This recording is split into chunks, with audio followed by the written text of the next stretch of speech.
Hello दोस्तों, स्वागत है आपका आर विन मूवी हब में। आज हम बात करने जा रहे हैं एक ऐसी फिल्म की जो इतिहास, एक्शन और इमोशंस का धमाकेदार मिक्स है। इसका नाम है the battleship island, released on 2017। ये साउथ कोरियन फिल्म आपको जापान के उस दौर में ले जाएगी जब कोरियाई लोगों पर बहुत जुल्म हुए थे। इसकी कहानी इतनी गहरी और इमोशनल है कि आपकी आंखें नम हो जाएंगी और साथ ही इसका एक्शन आपको सीट से बांधे रखेगा। तो चलिए बिना टाइम वेस्ट किए इस फिल्म की पूरी कहानी को स्टेप बाय स्टेप समझते हैं, ढेर सारी फीलिंग्स और मस्ती के साथ। फिल्म शुरू होती है जापान की एक छोटी सी द्वीप पर, जहां एक कोयले की खदान है। लेकिन ये कोई साधारण खदान नहीं थी दोस्तों। यहाँ सैकड़ों कोरियाई मजदूरों को जानवरों की तरह काम करने के लिए मजबूर किया जाता था। हालात इतने खराब थे कि इंसानियत का नामो निशान नहीं था। तभी एक दिल दहला देने वाला हादसा होता है। एक बच्चा जो खदान में काम कर रहा था, अचानक एक चट्टान के नीचे दब जाता है और उसकी मौत हो जाती है। ये देखकर वहां मौजूद सारे मजदूरों का दिल टूट जाता है। सबकी आंखें नम हो जाती हैं। उस बच्चे का शव उसके परिवार को सौंप दिया जाता है और माहौल गमगीन हो जाता है। यहाँ हमें एक कोरियाई आदमी दिखता है जिसे सारे कोरियाई अपना लीडर मानते थे। वो इन मजदूरों की आवाज था, उनकी उम्मीद था। वो 3 बच्चों को बुलाता है और गंभीर आवाज में कहता है, सुनो, तुम तीनों को आज रात किसी भी तरह इस द्वीप से भागना है और कोरिया पहुंचना है। वहां जाकर दुनिया को बताना है कि यहाँ हम कोरियाइयों के साथ कितना बुरा सलूक हो रहा है। बच्चे डरते हैं लेकिन लीडर की बात मान लेते हैं। लीडर का एक खास आदमी इन बच्चों को रास्ता दिखाने के लिए उनके साथ जाता है। रात के अंधेरे में ये 3 बच्चे भागने की कोशिश करते हैं, लेकिन किस्मत को कुछ और ही मंजूर था। एक बच्चा जाप ड्वेलर्स पकड़ा जाता है। जैसे ही गार्ड्स उसे देखते हैं वो उसे गोली मार देते हैं। बाकी 2 बच्चे समुद्र तक पहुंचते हैं लेकिन वो भी नहीं बच पाते। एक जापानी जहाज उन्हें पकड़ लेता है। ये सीन देखकर दिल दुखने लगता है। अब सीन बदलता है और हम पहुंचते हैं कोरिया, जहां जिंदगी थोड़ी रंगीन और मस्ती भरी है। यहाँ हमें मिलता है हमारा हीरो ली, जो एक रॉक बैंड का सुपर कूल लीडर है। वो अपनी प्यारी सी बेटी और अपने बैंड के दोस्तों के साथ एक धमाकेदार पार्टी में स्टेज पर आग लगा रहा है। गिटार की धुन, ड्रम की थाप और ली की एनर्जी, वाह, पूरा माहौल झूम रहा है। पार्टी खत्म होने के बाद ली अपने पुराने दोस्त से मिलने जाता है जो एक डिटेक्टिव है। अब ली को अपने पूरे बैंड ग्रुप के साथ जापान जाना है और इसके लिए उसे अपने दोस्त की थोड़ी सी मदद चाहिए। ली चुपके से अपने दोस्त को कुछ पैसे थमाता है और कहता है, भाई, जापान का टिकट फिक्स कर दे। दोस्त हंसते हुए कहता है, बस इतनी सी बात, हो जाएगा। और वो मान जाता है कि वो ली और उसके ग्रुप को जापान भेज देगा। फिर क्या, ली अपनी बेटी और बैंड वालों के साथ बड़े जोश में उस डिटेक्टिव के बताए जहाज पर सवार हो जाता है। जहाज में ढेर सारे लोग हैं, सब अपने अपने सपनों के पीछे भाग रहे हैं। लेकिन ये जहाज ली को कहाँ ले जाने वाला है, ये तो वक्त ही बताएगा। वहां मौजूद जापानी ऑफिसर सारे लोगों को ट्रेन में भरकर उस खदान वाले द्वीप पर ले जाते हैं। लेकिन जैसे ही वो द्वीप पर पहुंचते हैं, जापानी सैनिक और ऑफिसर उन पर टूट पड़ते हैं। लोग चीखते हैं, गिड़गिड़ाते हैं, हमें मत मारो प्लीज, लेकिन वो किसी की नहीं सुनते। औरतों और बच्चों को उनके परिवारों से अलग कर दिया जाता है। उन्हें एक दूसरी नाव में ले जाया जाता है। ये देखकर सारे पुरुषों का दिल टूट जाता है। उनकी आंखों में आंसू और चेहरों पर बेबसी साफ दिखती है। सारे पुरुषों को एक जगह ले जाया जाता है और उनका सारा सामान छीन लिया जाता है। तभी खदान कंपनी का जूनियर मैनेजर आता है और ली से कहता है, जापान का गाना बजाओ। ली और उसका बैंड मजबूरी में गाना शुरू करते हैं। फिर सीनियर मैनेजर आता है और नए आए कोरियाइयों को कहता है, यहाँ आपका स्वागत है, अब से आप हमारे लिए काम करेंगे। सबको एक अकाउंट स्लिप दी जाती है जिसमें लिखा होता है कि द्वीप तक आने का खर्चा, रहने का खर्चा और बाकी तमाम खर्चे उनके वेतन से काटे जाएंगे। इतना पैसा काटने के बाद भी उन्हें गंदा, कीड़ों वाला खाना दिया जाता है। फिर सारे लोगों को खदान में काम करने के लिए भेज दिया जाता है। काम के बाद जब वो नहाने जाते हैं तो वहां एक कोरियाई सुपरवाइजर एक लड़के को मार रहा होता है। ये देखकर एक कोरियाई गैंगस्टर जिसका नाम चोई है, उस सुपरवाइजर से भिड़ जाता है। तभी जूनियर मैनेजर वहां आता है। चोई उससे कहता है, मैं इस सुपरवाइजर से फाइट करूंगा। अगर मैं हारा तो मैं तुम सबका गुलाम बन जाऊंगा और अगर मैं जीता तो मैं सारे मजदूरों का लीडर बनूंगा। जूनियर मैनेजर मान जाता है। फाइट शुरू होती है और चोई सुपरवाइजर को इतना मारता है कि वो मर जाता है। लेकिन तभी सीनियर लीडर आता है और कहता है, ये जापानी चाहते हैं कि हम कोरियाई आपस में लड़ें, प्लीज ऐसा मत करो। वो चोई को सारे मजदूरों का लीडर बना देता है। इधर सीनियर मैनेजर अपने ऑफिसर्स और कई औरतों के साथ खाना खा रहा होता है। वहां एक लड़की भी है। सीनियर मैनेजर अपने ऑफिसर से कहता है, मेरा फेवरेट गाना बजाओ। लड़की बोल पड़ती है, ये गाना मैंने गाया है और इसका म्यूजिक मेरे पापा ने बनाया है। लेकिन सीनियर को उसकी भाषा समझ नहीं आती। एक कोरियाई लड़की उसकी बात का ट्रांसलेशन करती है। सीनियर को ये सुनकर बहुत अच्छा लगता है। वो ली और उसके पूरे बैंड ग्रुप को बुलवाता है। जब ली वहां जाता है तो अपनी बेटी को देखकर उसकी आंखें चमक उठती हैं। वो खुशी से पागल हो जाता है। उधर कोरिया की आर्मी बेस पर एक ऑफिसर को खदान के लीडर की तस्वीर दी जाती है। सीनियर मैनेजर कहता है, तुम्हें किसी भी तरह इस लीडर को उस द्वीप से निकालना है। वो वहां कोरियाइयों का लीडर है। ऑफिसर मान जाता है और मजदूर बनकर उस द्वीप पर जाता है। इधर सीनियर मैनेजर एक बड़ी पार्टी रखता है जिसमें खदान कंपनी के बाकी मेंबर्स भी आते हैं। ली अपने बैंड के साथ वहां शानदार परफॉर्मेंस देता है। सब झूम उठते हैं। लेकिन दूसरी तरफ चोई और बाकी मजदूर खदान नंबर 2 में काम कर रहे होते हैं। तभी एक हादसा होता है। कोयले से भरी एक ट्रॉली नीचे गिरने लगती है और कई लोग मर जाते हैं। वहां आग भी लग जाती है। सीनियर मैनेजर अपने साथियों से कहता है, जल्दी से खदान नंबर 2 को जला दो। वैसे भी वहां से ज्यादा कोयला नहीं निकलता और कोरियाई मजदूर मर जाएंगे तो कोई फर्क नहीं पड़ता।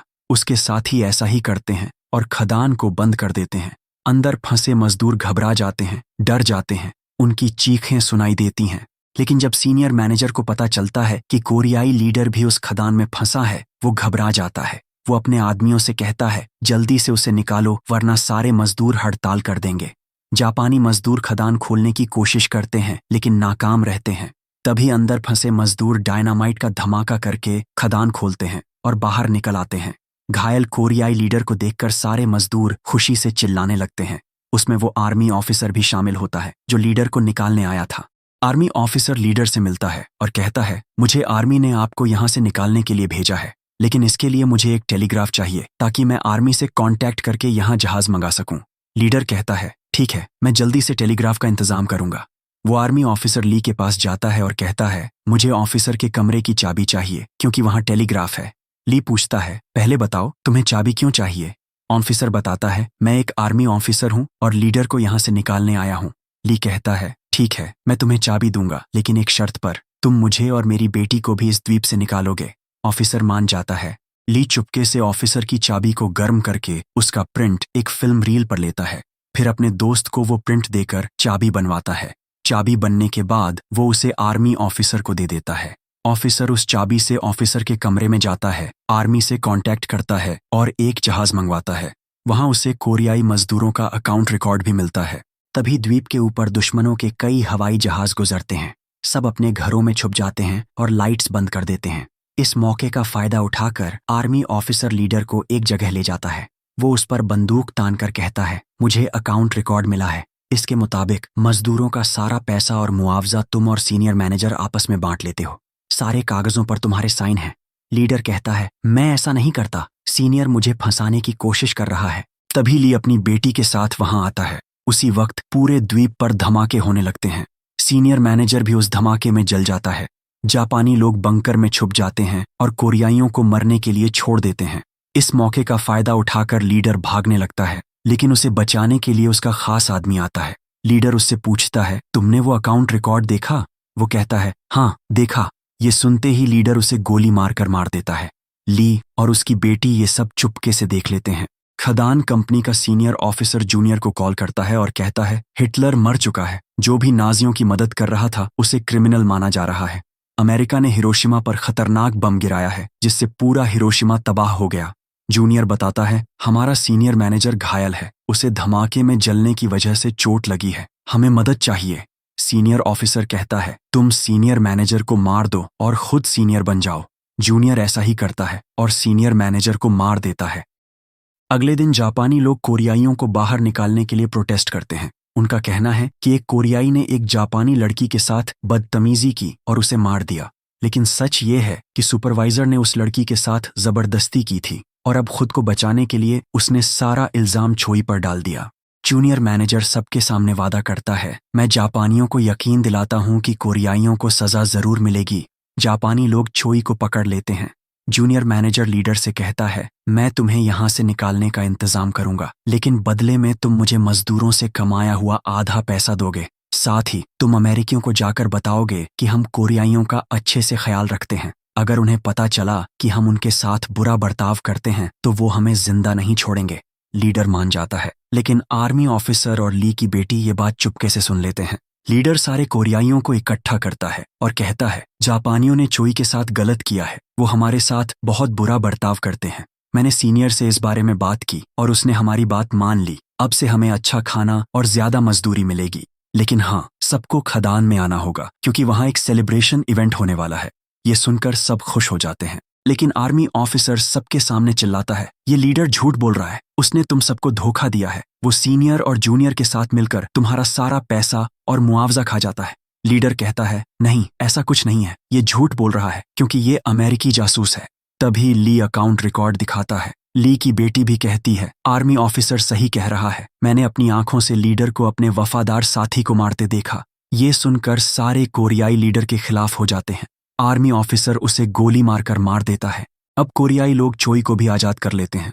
आर्मी ऑफिसर सबको बताता है, हम कोयले के जहाज की मदद से यहाँ से भागेंगे। सब मान जाते हैं।